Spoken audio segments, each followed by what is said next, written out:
Well, hello, this is Denise Miller, your Leadership Lady Live, and we are here with you with another installment of leadership and communications quotes from educators. Now, we know that September is solidly back to school month, and so I wanted to give some love to the educators among us. This week, we're going to hear from two OGs of management and leadership, the late Stephen Covey and the late Peter Drucker.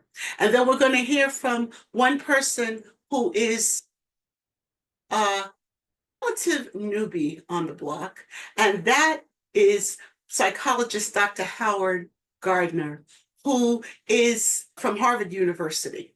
Let's get started. But before we get started, I'd like to ask you, if you like the content that I'm posting, that you would please be kind enough to hit the thumbs up or the heart, and that you would share this material with your colleagues on your pages. I'm going to go now to my question. Have you ever felt like your team was just not getting it? That you were trying to give them the map for change, that you're trying to get them to institute a new policy or procedure, and you feel like you're just dragging them along, that they're really not getting anything done in the time frame that you want it done? May I suggest to you that there are some timeless principles that we can get from these three gentlemen that will help us tremendously. The first of them is Stephen Covey from the 7 Habits of Highly Effective People. And his quote is actually habit number 5: seek first to understand and then to be understood. We must understand as leaders that when we're instituting change, we're making it uncomfortable for the people who report to us. We're shifting their worlds. They have aligned their schedules to what we want. They've aligned their mindsets to what they feel works well for us. And when we turn all that upside down, then there becomes a problem. So we need to stop and understand the reasons that they're not coming along willingly. We need to understand what's making it difficult for them. We need to understand if there is something that is actually causing a problem elsewhere in their lives, and to see if there's a way that we could help mitigate some of those effects. And then I would like to quote Peter Drucker.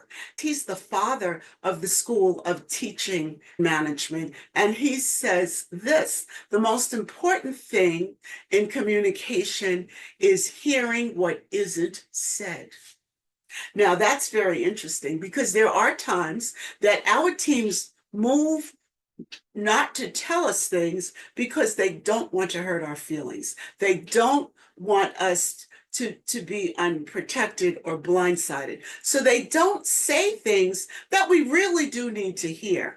And one of the things that I would suggest to you is that you listen for what's not being said, and that you ask good questions. My mentor, John Maxwell, always says that good leaders ask great questions.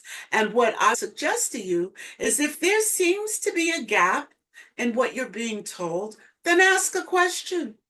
And keep asking questions until you get the response that you need, until you uncover the information that wasn't given to you in the first place.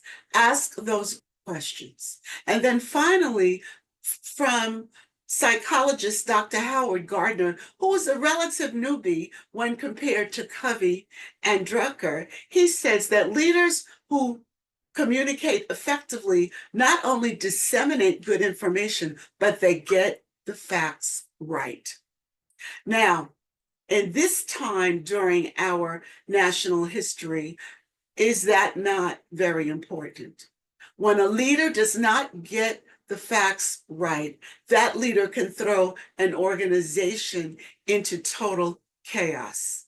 As a leader, even if you have people that you trust, even if you have people who fact check a lot, you still, before you let go of facts, need to check one more time. That one more time can save lives. It can save a lot of bad press. It can save a lot of arguments and difficulties. That one more time is important. I remember growing up, Ivory Soap used to have a commercial that said that they were 99 and 44, 100% pure. If you're a leader, that's not enough. You need to be 100% sure of your facts.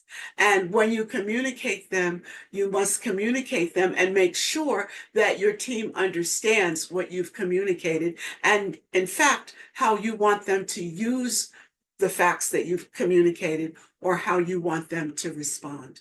So those are three principles that will help you tremendously. First, understanding what the change that you're asking them to make is going to do in their lives and how you might mitigate some of the very difficult effects on people. Sometimes you can't. Sometimes it is what it is, and you're going to have to help them adapt.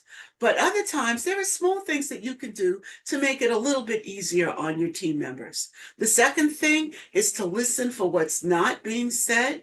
Be very, very careful to make sure that you're hearing everything, even the unsaid things. And when you're not sure, ask questions.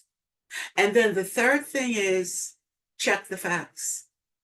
Double check them, triple check them, quadruple check them, depending on what the facts are about. If they're critical facts, then they deserve that kind of attention.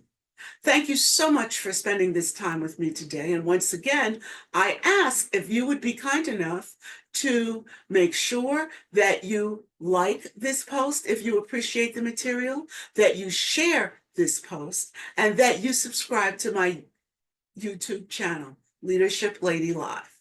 Thanks again. Be well. Have a great balance of the week. And I look forward to seeing you with our last set of quotes.